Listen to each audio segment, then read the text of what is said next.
At sa ibang balita, itinigil na muna ang patubig sa mga irigasyon sa Bulacan at Pampanga dahil bumagsak na sa kritikal ang water level sa Angat Dam. Ang mga taga Metro Manila at iba pang karating probinsya pinayuhang magtipid na rin ng tubig. Saksi si Julio Segovia. Bukod sa pagdarasal, sumayaw na ang tribong dumagat para hilingin sa kanilang bathala na umulan sa bahagi ng Angat Dam sa Norsagaray, Bulacan. Bumagsak na kasi ng mas mababa sa 180-meter critical level ang tubig sa dam. Kaya alas 2 ng hapon kanina, itinigil na ang patubig sa irigasyon at binawasan na rin ang kuryenteng nililikha ng Angat River Hydroelectric Power Plant. Ang mga palayan tuloy sa Bulacan at bahagi ng Pampanga na apektado ng inihintong patubig ng dam. Aasa sa 20 water pumps na sisip-sip sa natitira pang tubig sa mga irrigation canal.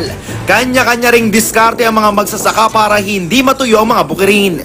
Kung sakaling maputulan ay yung mga nearby na creeks, yung mga katabing malapit doon na may tabang pa na tubig ay ito ang ating tinitingnan upang maaring nating maisustina doon sa mga nangailangan pang mga lugar na ito.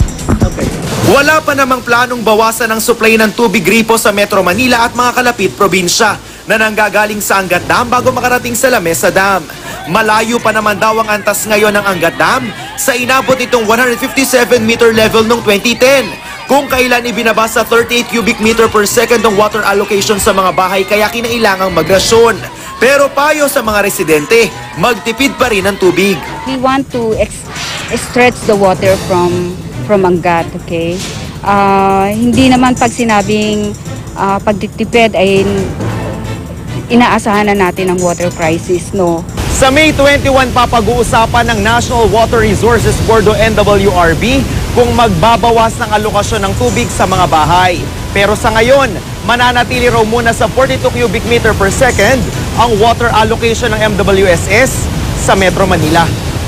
We are still comfortable with the 42 release. Mga 39 to 37 CMS. Malaki ng epekto yon sa operasyon namin sa pagsusupply ng water sa buong Metro Manila.